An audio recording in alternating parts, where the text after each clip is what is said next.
सत्याकलन पे अपने विचार रखने के लिए आपका आभार। सबसे पहले क्या कुछ कहना चाहेंगे वर्तमान विधायक के लिए जो कल का जलसा आप लोगों ने किया? जी, मैं आशीष मेवाड़ा, अहमदपुर देवीपुरा मंडल से मंडल उपाध्यक्ष। कल की जो हमारे मंडल से 75 पोलिंग में लगभग 2,500 से 3,000 बाइक वाहन रैली से हमने एक बहुत ऐतिहासिक रैली निकाली है जी। और पूरे विधानसभा से सब एकत्रित होकर लगभग मेरे हिसाब से 25,000 मोटरसाइकिल वाहन रैली से। और विधायक जी का जन्मदिन एक ऐतिहासिक जन्मदिन है जी। कहीं ना कहीं ये विधायक जी के उनके जो कार्य करने की क्षमता है, लोगों के प्रति उनका जो प्रेम है, वो कल हमें झलका। और निश्चित ही आगामी चुनाव में हम भारी से भारी मतों से हमारे राय साहब जी को वापस से विधायक बनाएंगे।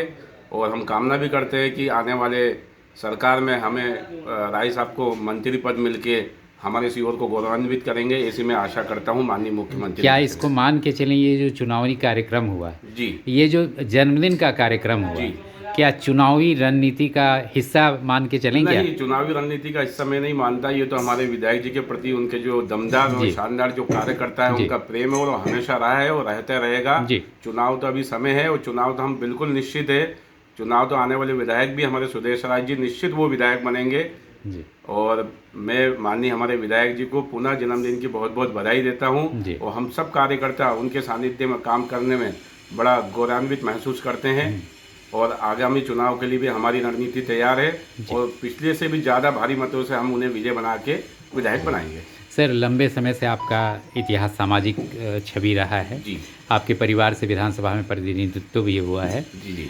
ये जो पंचायती राज व्यवस्था है, जो एकल पद होता है, मैं सामान्य आरक्षण की बात नहीं कर रहा हूँ, एकल पद पे सरपंच पद पे जी, जो पिछड़ा, अति पिछड़ा, दलित और महिला को जो आरक्षण दिया जाता है, आपकी नज़र पे ये कैसा व्यवहारिक है या सुधार होना चाहिए? अब जिसे लोकतंत्र के जो निर्माता है डॉक्टर हेडगेवार जी, उन्होंने जो बनाया था आरक्षण का जी, जो सारी रूपरेखा वो बिल्कुल सही थी, लेकिन उन्हें 10 साल के लिए ऐसे किया था। 10 साल में जो होना था वो हो नहीं पाया। उसे बढ़ाते बढ़ाते आज 21वीं सदी में हम देख रहे हैं कि आरक्षण की जड़ बहुत ज़्यादा गहराई तक पहुंच चुकी है। इसके कारण हम समाज में पिछड़ा वर्ग के लोग जो हमारे अधिकार है हम बिल्कुल ले नहीं पा रहे हैं। अगर स्थिति अगर देखा जाए तो आज अनुसूचित जाति जनजाति के लोग भी हमारी स्थिति में लेवल में आ चुके हैं। कहीं ना कहीं सरकार को अभी आरक्षण की पद्धति खत्म करके और सामान्य एक जैसा सभी को अधिकार देके अब उन्हें नए नियम लागू करना चाहिए ताकि हम हमारी क्वालिफिकेशन के आधार पे जो भी उनकी आदमी है गुणवत्ता के हिसाब से उनको उनका अधिकार मिलना चाहिए। काबिलियत के हिसाब से अधिकार मिलना चाहिए। जी जी। मतलब एक शब्द में कहा जाए पंचायती राज व्यवस्था में आरक्षण रहना चाहिए, नहीं आपका कहना है? नहीं, आरक्षण रहना चाहिए, लेकिन आरक्षण का भी उन्हें नियम कानून के हिसाब से ऐसा कुछ मापदंड बनाना चाहिए और वो उनकी गृह स्थिति के हिसाब से, आर्थिक व्यवस्था के हिसाब से और शिक्षा को आधार जाति को लेके नहीं आना चाहिए मेरा। चलिए, बहुत बहुत धन्यवाद, आभार। एक बार आपका नाम और परिचय फिर से।